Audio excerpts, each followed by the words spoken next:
निवडणुकीसंदर्भात मवियाची बैठक आदित्य ठाकरेंनी टाळली का असा प्रश्न आहे। आदित्य ठाकरेंना 2 वेळा बैठकीला बोलावण्यात आलं होतं, मात्र आदित्य ठाकरे बैठकीला गेलेच नाही।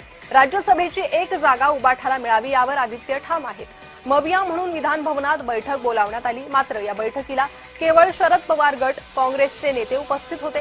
ठाकरेंच्या शिवसेनेच्या नेत्यांची बैठकीला दांडी पाहायला मिळाली।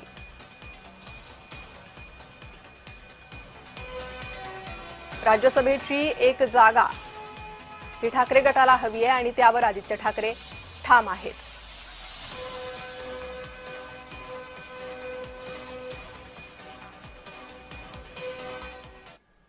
तर शरद पवारांबद्दल सर्वांना आदर आहे, पण मी माझ्या पक्षाचं हित बघणार, राज्यसभेच्या जागेवरून आदित्य ठाकरे यांनी हे वक्तव्य केलंय।